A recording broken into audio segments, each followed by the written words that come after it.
Our region's business is sponsored by PNC for the achiever in you.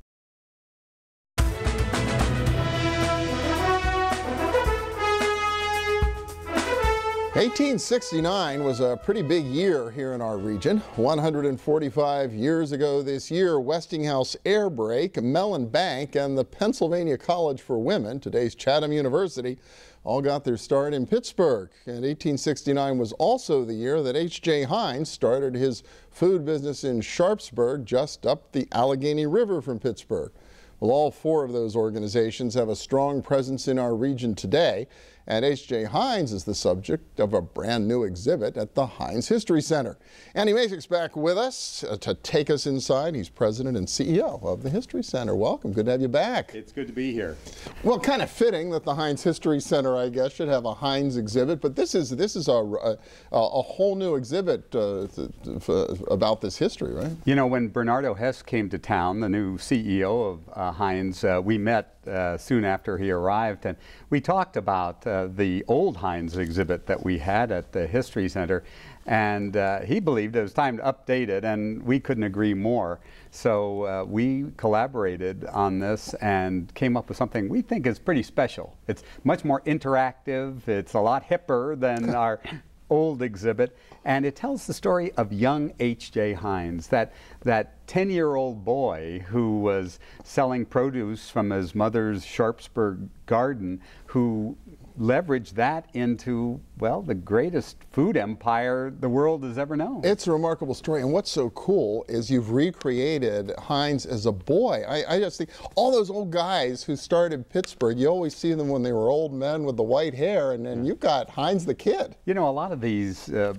entrepreneurs started very young, whether it was Andy Carnegie or Westinghouse or young H.J. Heinz, and he was pushing a wheelbarrow with his mother's horseradish sauce in it, and finally expanded her garden and got a horse and cart and started expanding his empire.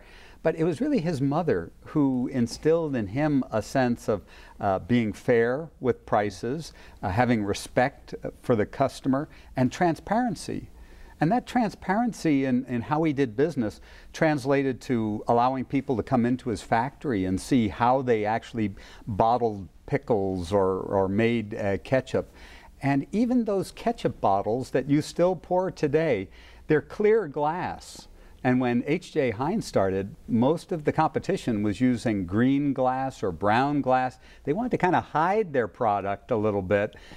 He said, no, let's put it in clear glass and show people how pure our product is. Well, and that was fascinating because it was really the packaging innovation as much as the good stuff that was inside the bottle that made Heinz, gave him such a competitive edge. You are absolutely right. He was an innovative guy. He was an intuitive marketer, and he's the one who came up with that Heinz 57 brand. 57 varieties, he said.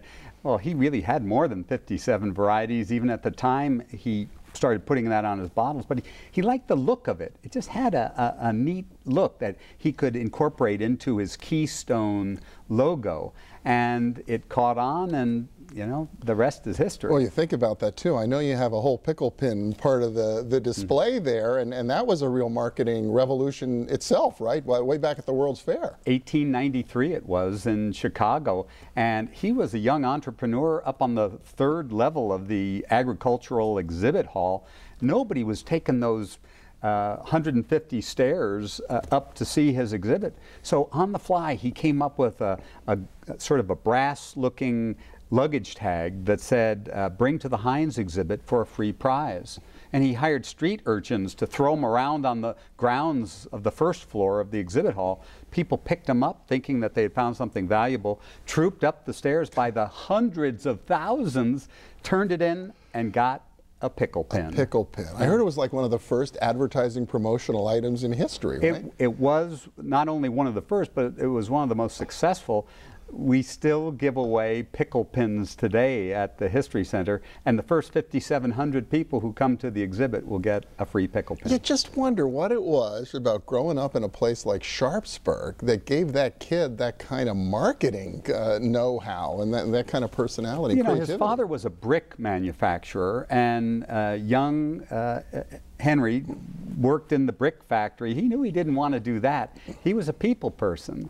And so going door to door with a basket full of vegetables, he found that he liked people and he understood what their needs were. And I think that's still a characteristic of the Heinz Company today. They're very customer oriented. The upside down ketchup bottle, for example, another Pittsburgh area innovation from Heinz.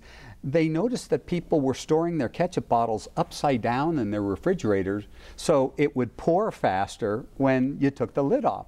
Well, they said, well, if that's the way our customers operate, why don't we just give them an upside down ketchup bottle with a broad base and a valve in the top so it all won't leak out, and another hit, another Heinz innovation. Really reflects being in touch with your customers. So this is a new permanent exhibit, right? It's going to be there. It's open. It's up and running, so people can come see it this fall. And fortunately, it's very easy to find the History Center if you're out driving around. Right? You're right, because we've got that iconic Heinz sign on the side. It's pouring neon ketchup 24 hours a day. 60 million people a year see that on the Veterans Bridge as they go by. Seriously? Yeah, it's great visibility for us. And we've got great partners in the Heinz Company. I think I'm so delighted that the new leadership believes in the core values of Heinz, and our staff has actually helped them with exhibits at the Heinz Innovation Center, which tells the story of Heinz from the beginning and reinforces those core values of doing a common thing uncommonly well, and remembering your customer and being transparent in your operations. These are things that I think are still important to Heinz today. Well, and it's true. It's a 145-year tradition. In a lot of ways, there's some of those cultural traits I think apply more broadly in Pittsburgh. It sort of infused our whole community, which is a terrific thing. I do think that Heinz history is part of Pittsburgh's history. They're inseparable, and we're proud of it. All right, Andy Masich, great to check it out, the new Heinz exhibit at the History Center. Thanks so much. Good to see you. Yeah.